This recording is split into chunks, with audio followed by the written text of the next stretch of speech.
Hello everyone, welcome to my YouTube channel again. So आज की topic है demand analysis. Demand की सारी इंट्रोडक्शन पार्ट आज कंप्लीट करने वाले हैं हम लोग, तो जल्दी जल्दी ज्वाइन हो जाएं और लाइक सब्सक्राइब और बेल आइकन को प्रेस करना ना भूलें ताकि फ्यूचर में मेरी आने वाली वीडियोस आप तक सबसे पहले पहुंच पाए। और अगर आपने इससे पहले प्रीवियस वीडियो नहीं देखी है तो वो जाकर देख ले ताकि ये आपको बहुत अच्छे तरीके से समझ आ जाए। सो आज के टॉपिक स्टार्ट करते हैं। Demand analysis. Demand analysis means research into the desire of consumer for a particular product or services.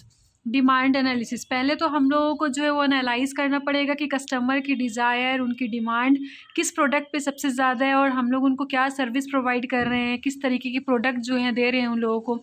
Demand analysis is use to identify who want to buy a given product, how much they are likely to pay it. हम लोग को ये analyse करने हैं, ये analysis करना है कि एक पर्सन की, एक इंडिविजुअल की डिमांड क्या है, वो उस प्रोडक्ट पे जो है वो कितना पे करना चाह रहा है वो, और क्या प्रोडक्ट जो है वो लाइक कर रहा है ज़्यादा, और वो किस प्रोडक्ट को सबसे ज़्यादा परचेस कर रहा है। ये एनालाइज होने के बाद ही हम लोग जो है अपने सेल प्रोडक्शन को बढ़ा सकते हैं, अपने मैन्युफैक्चरिंग डिपार्टमेंट में जो है प्रोडक्शन बढ़ा सकते हैं, तभी हम लोगों को जो है वो अच्छा खासा प्रॉफिट हो पाएगा। ये है डिमांड एनालिसिस। आइए इसको फुल डिटेल में पढ़ते हैं। अब आते हैं डिमांड की ओर। It is the quantity of a goods और services that consumer are willing to able to buy at the given price in the given time period. Demand is always related to price and time. जैसे कि हम लोगों को पता है कि demand जो है वो फुल्ली डिपेंड जो है वो कंज्यूमर से है। जब कंज्यूमर जो है वो डिमांड करेंगे तभी हम लोगों का जो है प्रोडक्शन बढ़ पाएगा। इसलिए हम लोग ये देखते हैं इसमें कि कंज्यूमर जो है वो कितना विलिंग है, कितना एबल है उस सामान को, उस चीज़ को जो है वो लेने के लिए और उसका पेमेंट करने के लिए। ठीक है।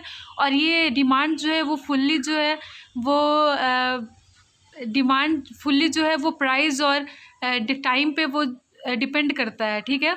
आइए दो ऑथर की डिफिनेशन से समझते हैं।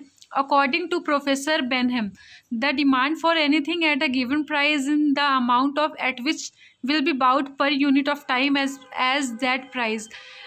प्रोफेसर बेनहम ये कहते हैं कि डिमांड जो है वो हम लोग एक प्राइस पे जो है वो उसको फिक्स करते हैं कि कंज्यूमर जो है वो किस तरीके की गुड्स और किस प्राइस पे ले रही है, उसी तरीके से हम लोग जो है वो प्रोडक्शन करते हैं और मैन्युफैक्चरिंग करते हैं। ओके।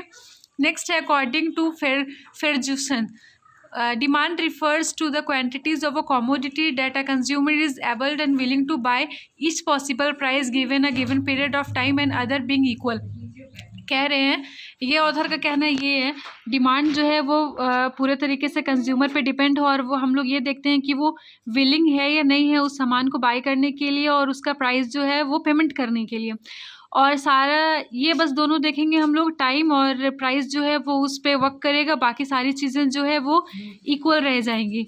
इट मीन्स जीरो रह जाएंगी। जैसे कि demand is equal to desire, demand में हम लोग डिज़ायर देखते हैं, उस एबिलिटी टू पे देखते हैं, विलिंग टू पे देखते हैं। एबिलिटी टू पे का मतलब हुआ कि एक प्रोडक्ट पे जो है एक कंज्यूमर कितना पे कर रहा है, और विलिंग टू पे का मतलब उसकी इच्छा तो है लेकिन वो पे कर रहा भी है या नहीं, मतलब उसकी इच्छा तो बहुत सारा चीज़ लेने को है, लेकिन बात ये है कि उसके जेब में कितने पैसे और उस सामान को लेने के लिए कितना ज़्यादा विलिंगनेस है। ओके। नेक्स्ट है determinant of demand factor affecting demand. इसको हम लोग नेक्स्ट क्लास में करेंगे। आज के लिए इतना ही। Thanks for watching.